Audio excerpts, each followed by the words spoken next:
Hi, and welcome to the Women of Power Hour show. I'm very excited today because waiting behind the scenes, she's really raring to come onto the show today, is a friend of mine and colleague and mentor and practitioner, spiritual teacher, leader, all sorts of so many um, beautiful things that Robyn Rice Olmstead is. I can't just describe her in one way. She's the effervescence, a life force. She brings her joy and her wisdom and her love to everything that she does. And she does everything that she does with so much commitment and conviction, and her energy and intention are amazing. Robyn is an agape licensed spiritual practitioner and a religious science licensed practitioner. And she is a counselor and a coach, and she works with couples together with her husband, Reverend Gil Olmstead. They create this beautiful, energetic field for people to feel safe in, especially those that are getting married or have been married. And her work has led her on an amazing journey. She's collaborated with master teachers such as Michael Bernard Beckwith and Eric Meisel and Marianne Williamson, and she enjoys working with youth and adults, and always provides a space for a deepening of self-awareness and personal growth. I'm just very blessed to know Robyn and that she is here right now. She also has a show here on New Thought Media Network, Rockin the Love. We're going to talk about this.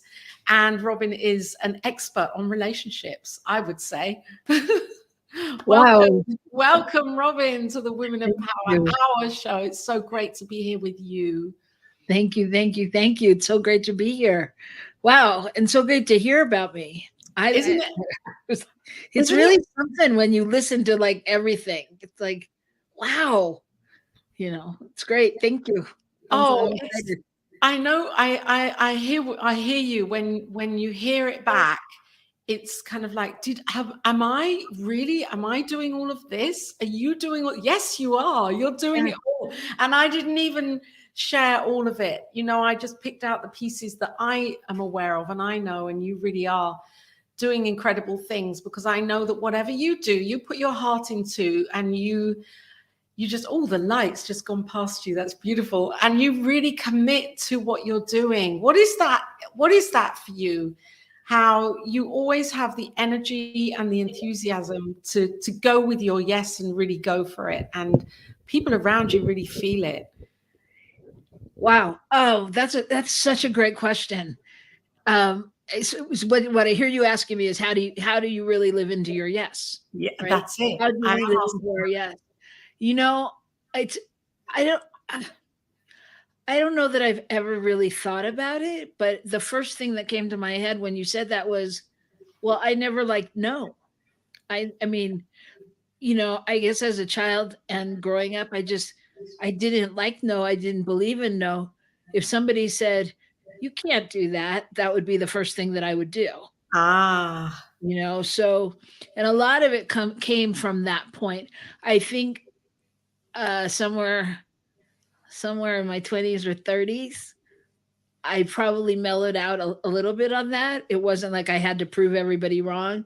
mm, It was more like I just had to really decide what was mine to do, and I think one of my passions is really um be, combining the creative part of me with everything I do.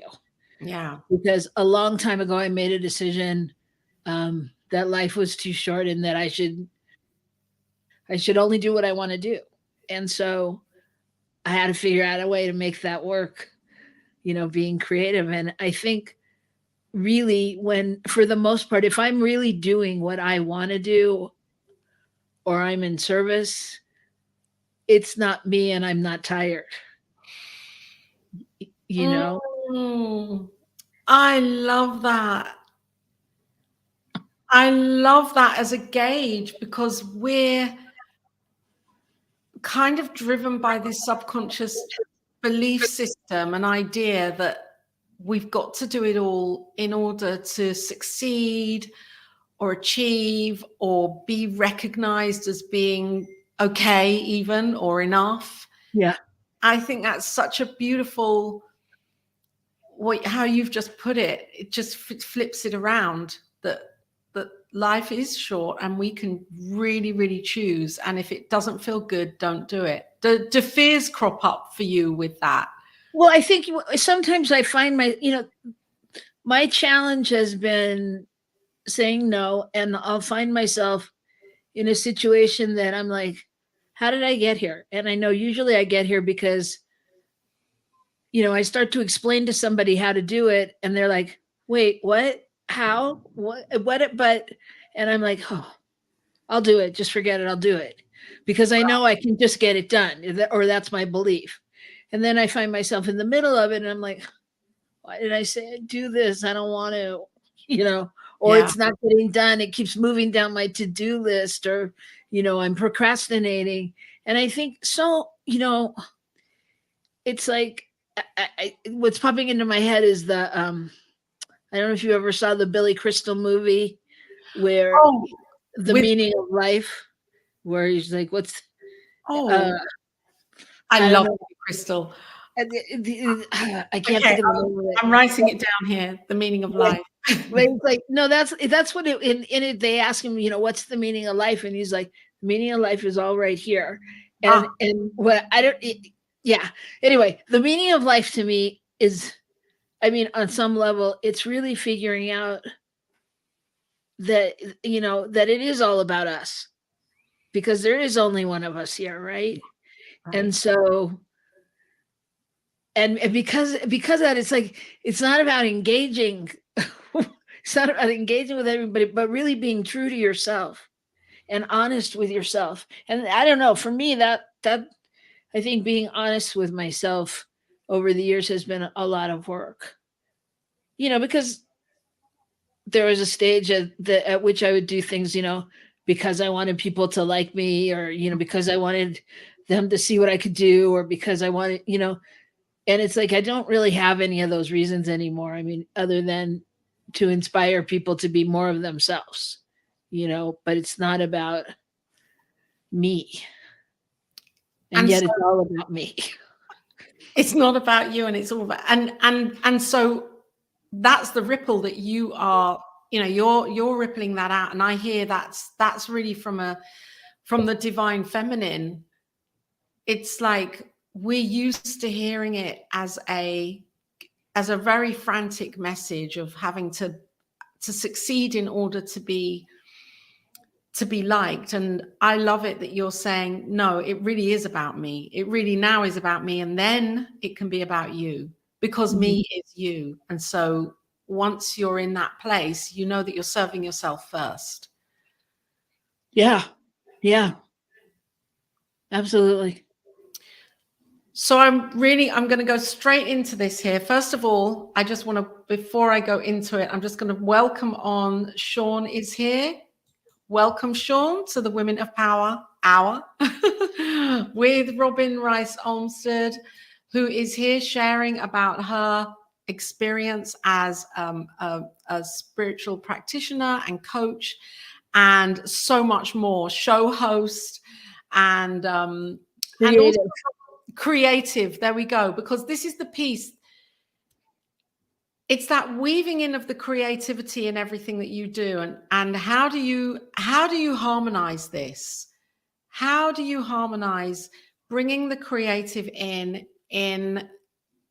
within the structure, within the strategy, or is there no strategy? I think on some level there is, but I think for me, it's not so much how do I harmonize it, as if it was any other way, it would be dissonant for me. Okay.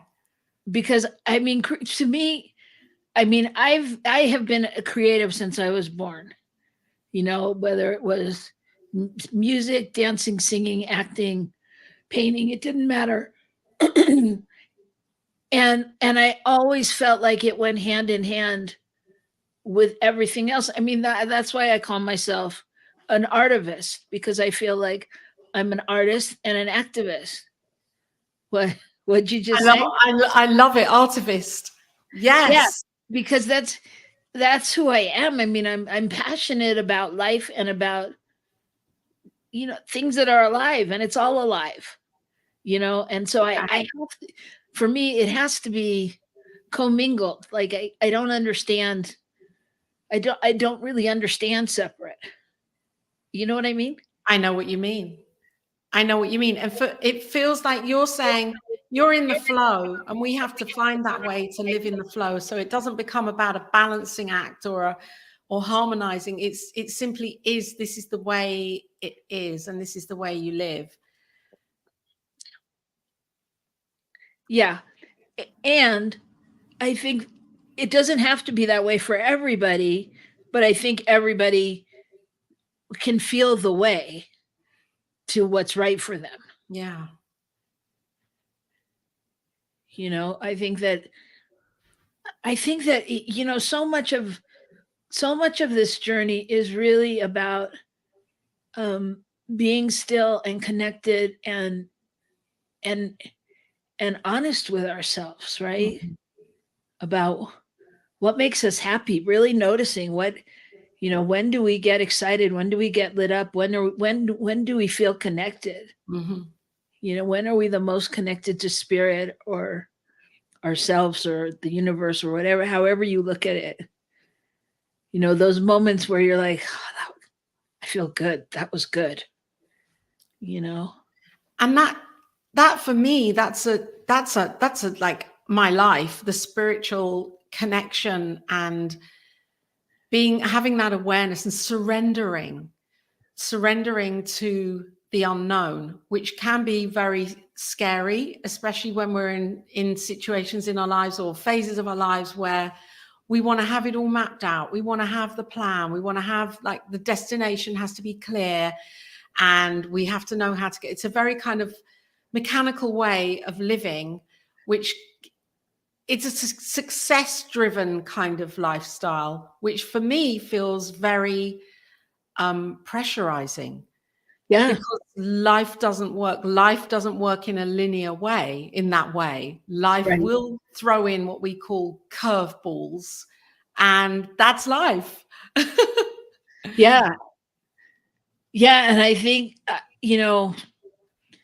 I don't like to generalize, but I mean, when we're talking about the feminine energy and just the feminine, women power, I feel like so many of us as women, we have that motherly quality of wanting to hold it all together, Right.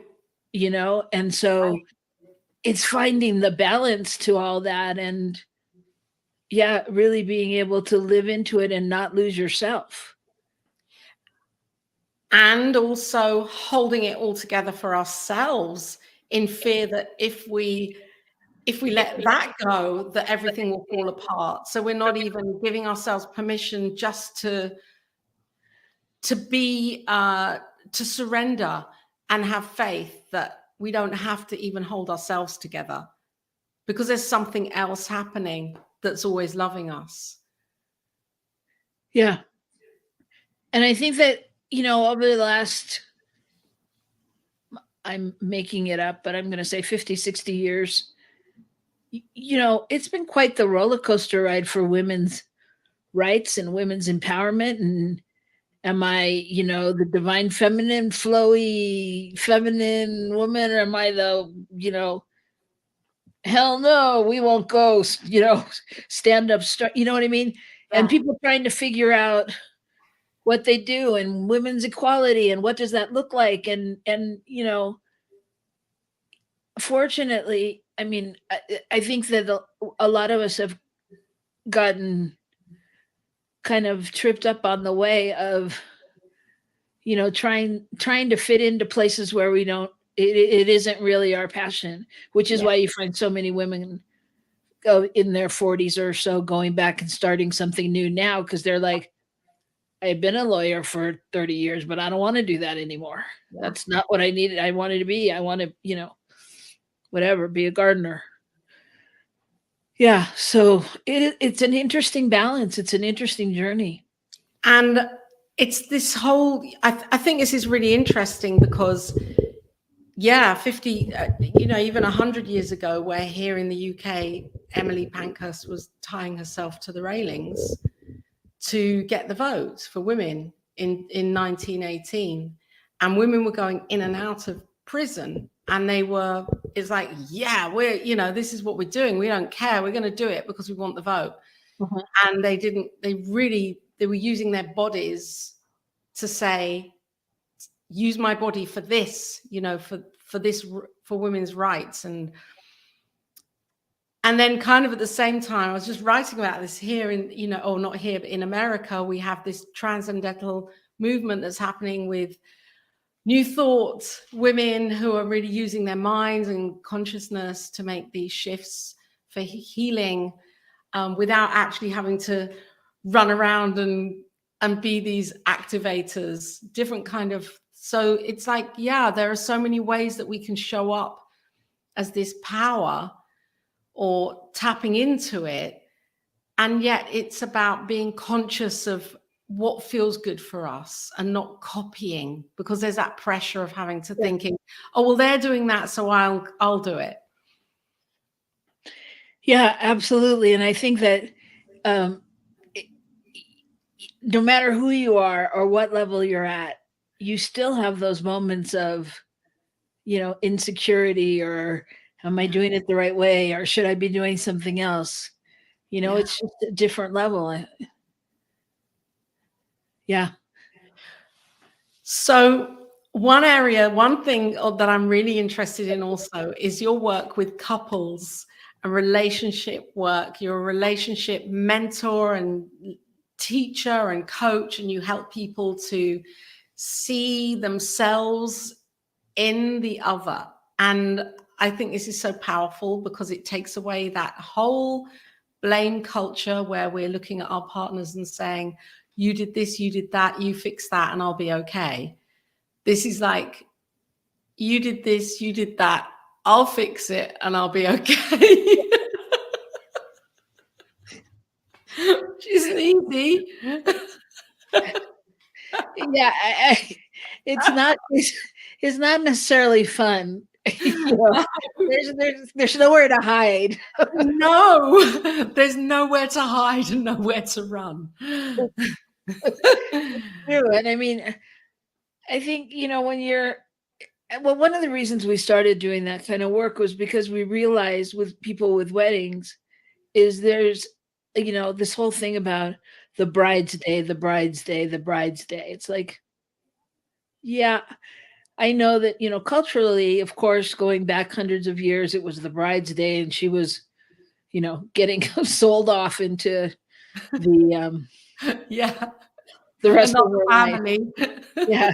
So she had this one day, to drink it up. But it's so not true anymore, because we're really talking about a whole different partnership. And so what we realized was, if it starts, that's where it starts, because we work with a lot of couples who the husband, and we worked with all sex couples, but for purpose of this conversation, I'm just talking whoever, male and female, or masculine and feminine.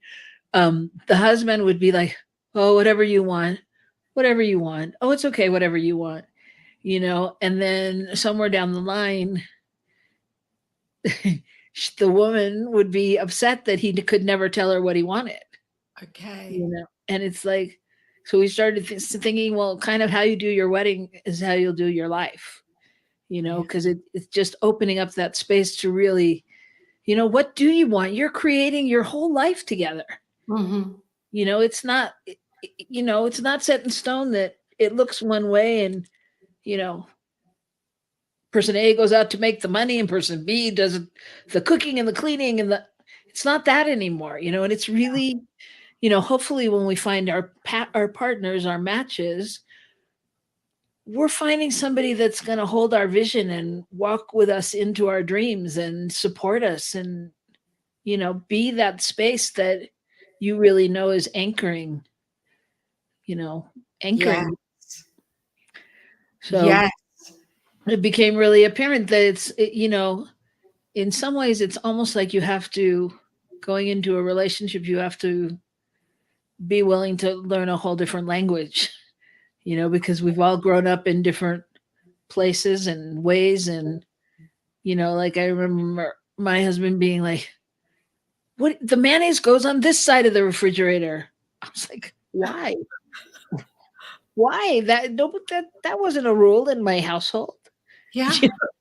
But in his household, things were very organized and compartmentalized. And so he always knows, where they go. And I was like, okay, because I'm like, ooh, throw it in. In. Where the mayonnaise goes where it fits. I don't know.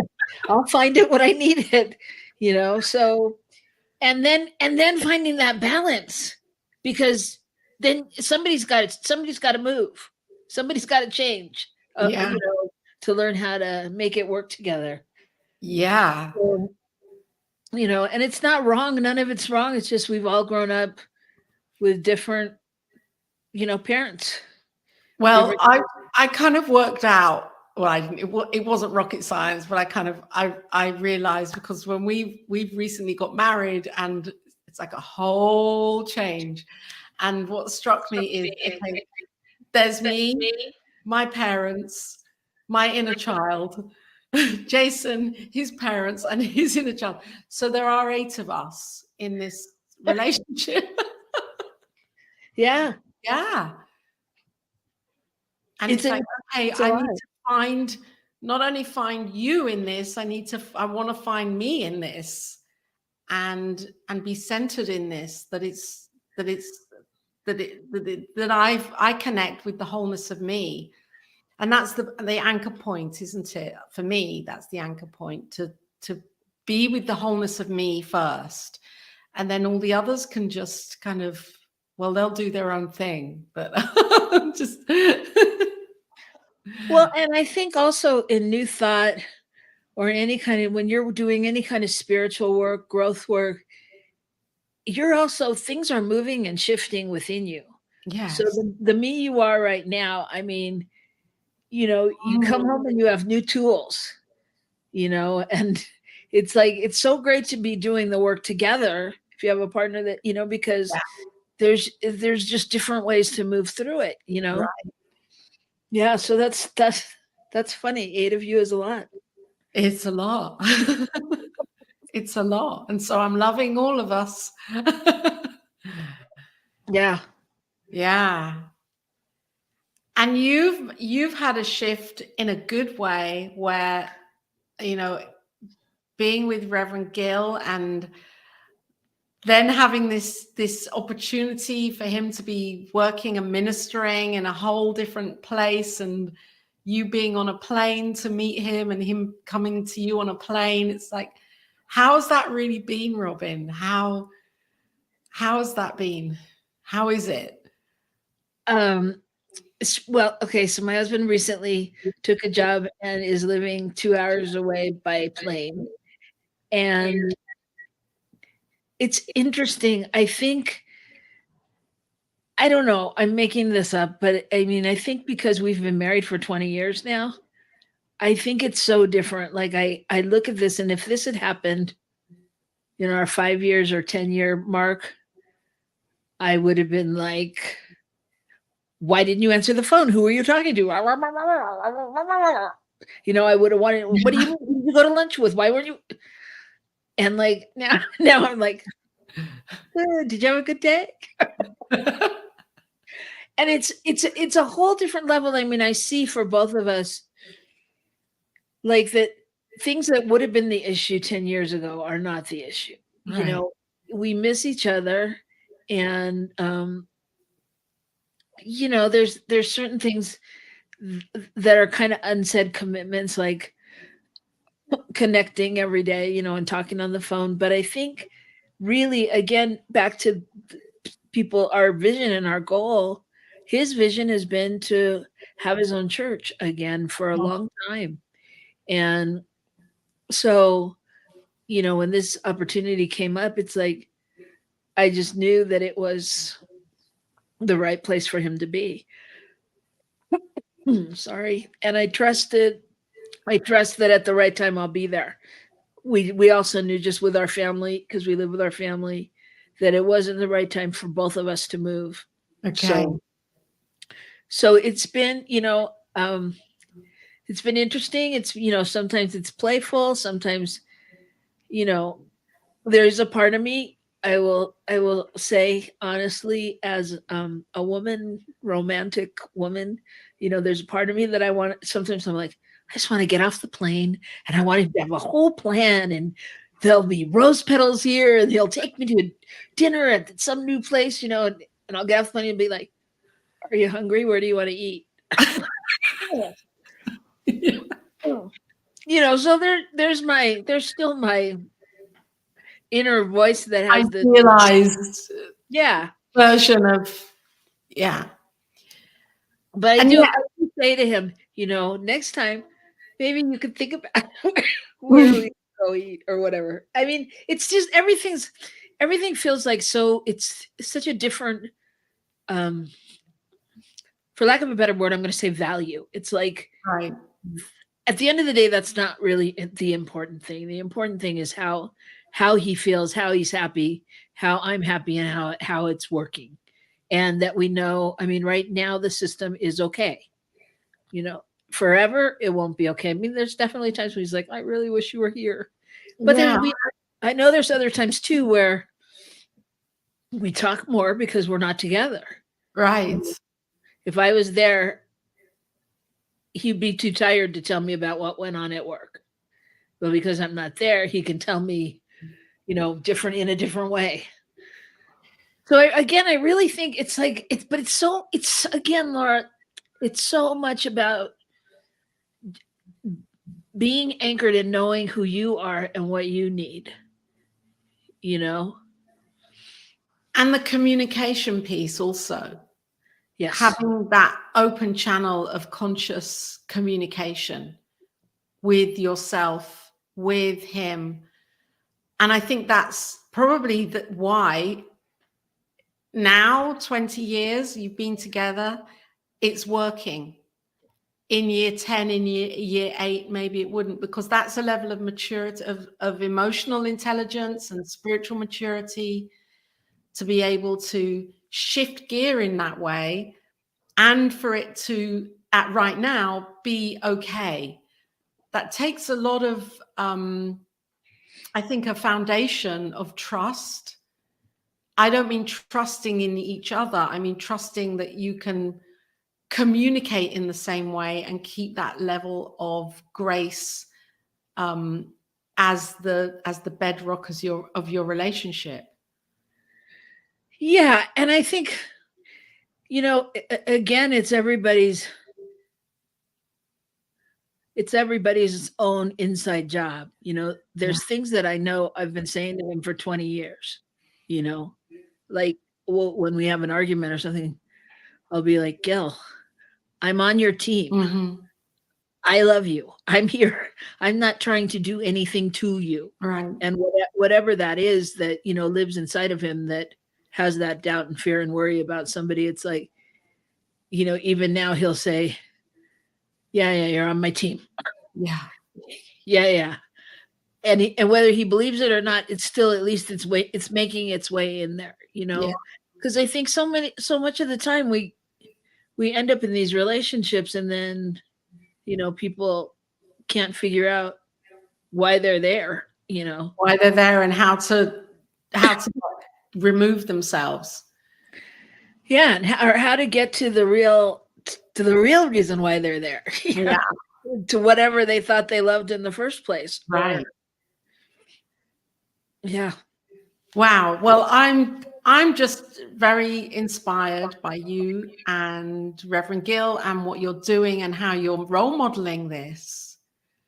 You really are. You're role modeling this to yourself, to each other, and to your communities and your friends and families. That the work that the seeds that you've planted, and the work, or I won't call it work, but the consciousness that you have is allowing this to really unfold in a way where you are growing And because I know when it first happened, you've been away quite a lot and done things, and it's like, oh, okay, it's like you've had a spark of, I don't know, just it's that long distance thing. Distance makes the heart grow fonder, doesn't it?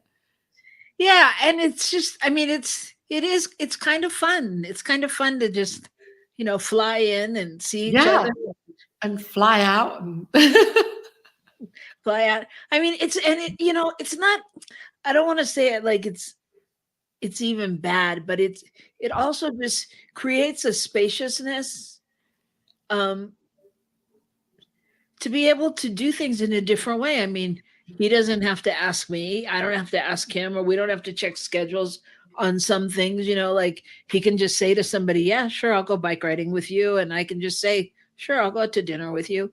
And it's kind of interesting. It's like, I don't know, but if it's, I don't know, it's healthy. I don't It's a healthy thing. I mean, yeah. would I change it? Yeah, sure. If the timing was right and everything aligned, yeah, that's when it does. I'll go there. I'll move there. You know, I think. So how is it? What makes Robyn, or what gives Robyn this permission to create right now? What is it in you that's saying, okay, now I want to create. Now I'm going to really show up as this creative expression with everything you talked about, singing, dancing, voiceover. You're a voiceover queen. I mean, you really are a voiceover artist, and really you're really embodied in the arts. And what is it for you now that you feel you'd like that to shine? How would you like it to shine through? Well, that's a good question, because I think the question repeatedly comes up, and my experience is when I look at my life obviously different than you look at my life. Like, you read the bio and I'm like, oh wow. Um, Yeah.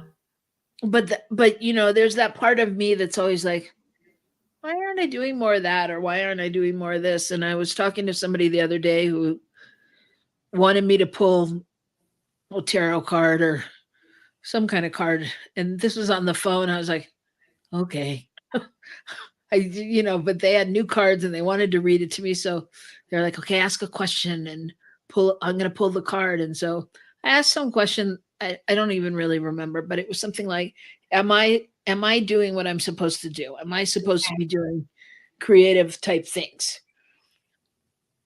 And when the card came back, it was like, it wasn't talking about that. It wasn't really answering that question. And they were like, is this resonating? And I was like, no, not really. And they're like, well, maybe you didn't ask the right question. Is the question you asked really important to you? And then I was mad. I was like, I mean, I wasn't mad at them, but like, I stayed in my mind. I was like, maybe the question's not important. Maybe I don't want to do this anymore. Maybe I don't. And I was like, what is this really about? What is really happening for me? Mm-hmm. And so I think that question is really important to me right now, because I think, we all go through phases of it with different answers.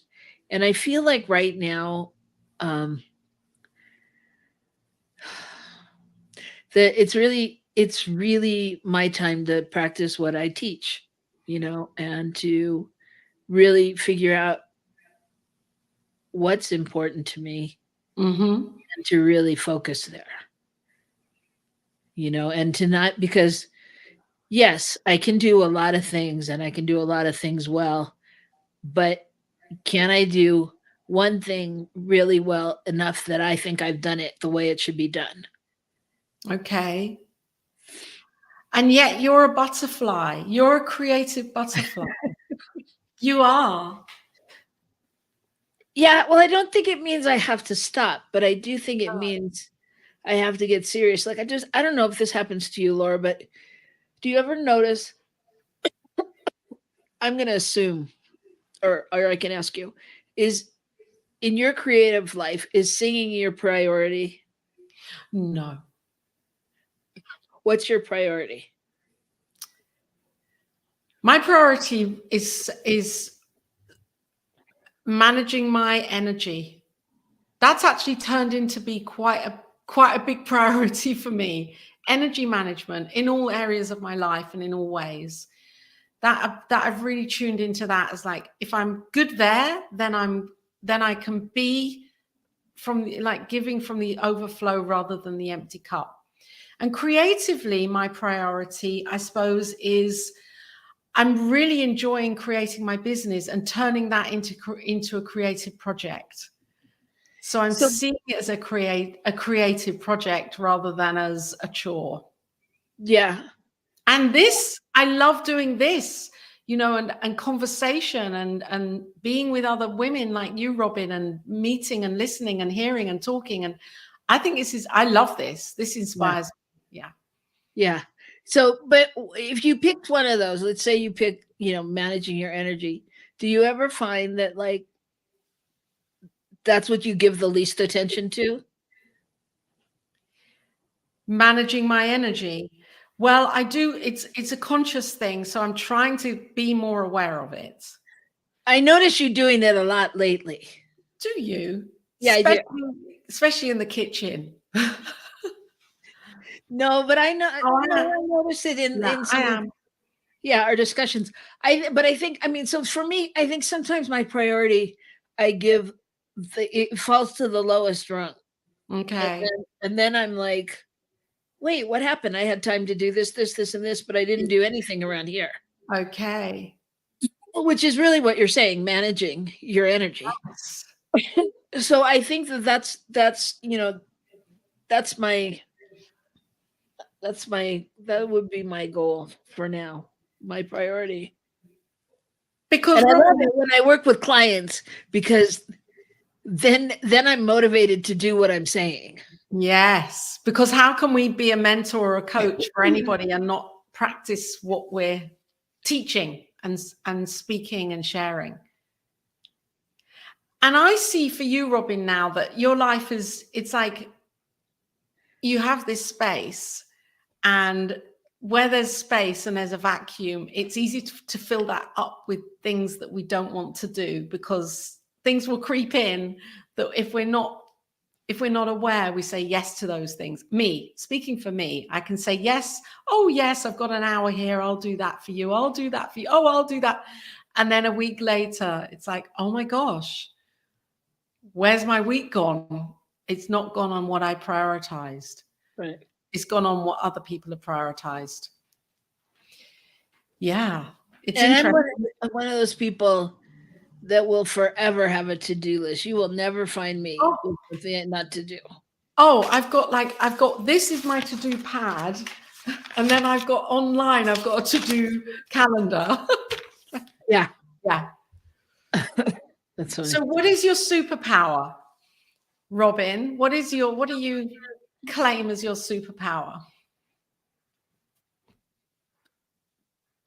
It's funny because every time you say that, I think of something different. I think my superpower. I think my superpower is. I think my superpower is breathing.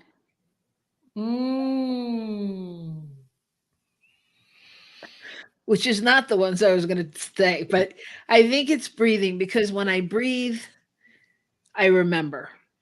Okay. And when I remember who and whose I am, I can get to anywhere I need to go. But it's really being able to stop and take that breath. And I think as I take that breath, I think it goes into some other superpowers. Like I think I become a neutral space. I think it allows intuition to pop up. It allows me to feel into what's happening, and really be able to, live from the heart as my GPS, not my head.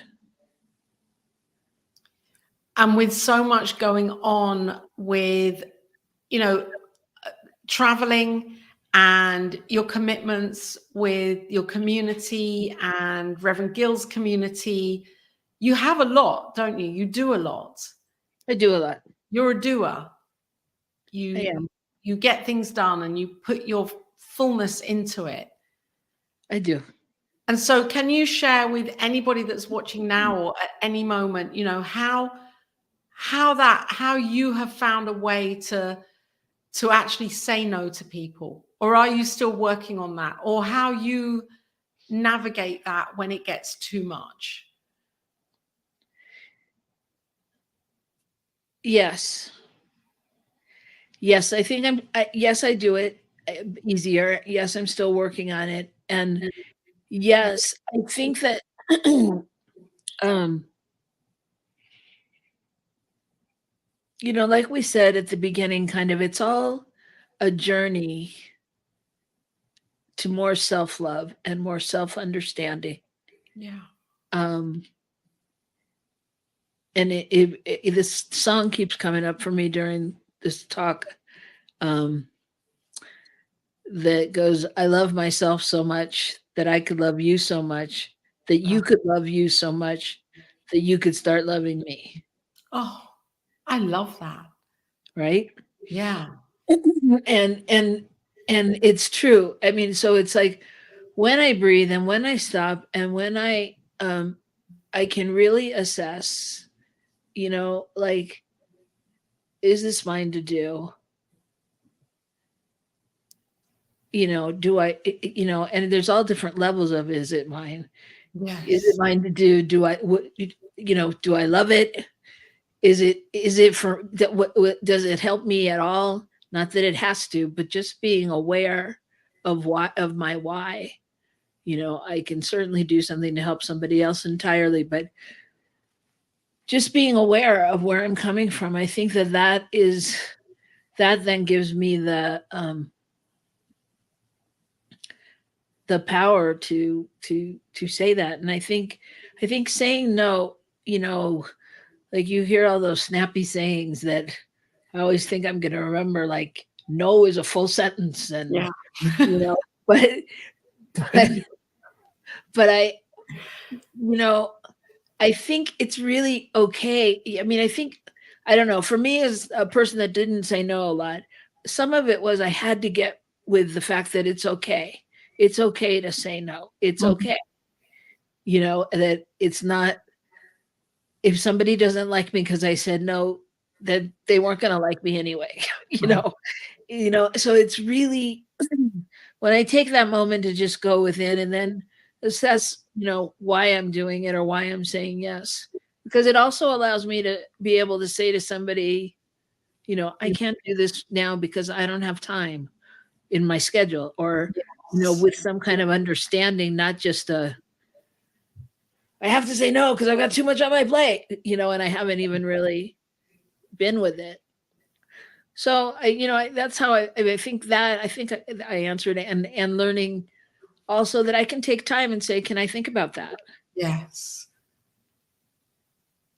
I mean, there's some part of learning that you really are in control, Mhm. that you get to, there's no rules in this game and you have to know all of them, you know? Yes. So it's like, when you learn, like, you can say, you know, can I think about it? Can I let you know?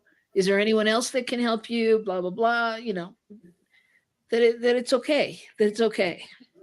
And that's so true. It is a learning because we grow up with an idea of who we are and a dialogue that feels safe. And then when I suddenly realize actually that dialogue isn't suiting me in my life anymore, and it's okay to change it. And that feels uncomfortable because I might be, you know, pissing the other person off, but I'm not. All I'm doing is landing more things on my plate, which ultimately is not giving me enough time for myself and feeling run down and burnt out with it all. So Yeah, it's not healthy. and it's Not not helpful. healthy. So what's your I'm really interested, just before we kind of wind up here, what is your number one spiritual practice, Robyn, for you? I think it's prayer. Mm, And I think it's not so much the prayers I say as much as all of what I think and what I do, and really being aware of my thoughts and my speak and my, you know, and what's going on. Because it's like I remember a long time ago when there used to be like Jerry Springer show on TV Yeah. and all those shows, and I would go to my friend's bar every night and we'd sit and we'd watch it and get all into it. And there was one night where I was like, I can't do this anymore. I can't, for me, not anything against anybody else. I couldn't sit there and witness it and hold that space and support that drama and be a spiritual peace, love woman. Right. You know, I had to say, I can't do it. And, I think, like, I mean, sometimes I notice, thoughts that go across my brain that I'm like, oh yeah, that's, and not, not that it's horrible, but it's just an awareness. It's just an awareness of what I'm thinking and at all times. Again, like we said in the beginning, this is not easy job. No. This is not an easy job. This is a 24/7, because thoughts are prayers. So I think that is probably it. And I think that's really powerful what you've said, because prayer is vital. For me, prayer is vital. And how you're framing it is, well, to be really aware of the moment by moment thoughts and feelings, which are our prayers, our two prayers, then we get to be responsible for ourselves and grow up. And kind of like, yeah, this is it now, that my life is in my mind, my life is in my heart, and it's my creation. Yeah.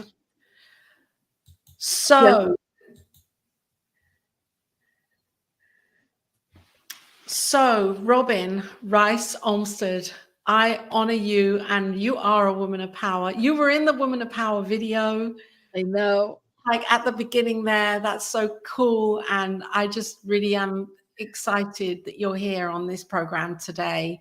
I'm excited that you have this program. Oh, it's brilliant. And I'm just, anything you'd like to share with anybody that's watching that might be feeling, oh, how do I be this creative, beautiful butterfly and weave that into my daily life, which feels so structured? What would you say? It's like the saying, you can't unring a bell. If you have heard the call, it's not going to leave you alone. Oh, I love that one.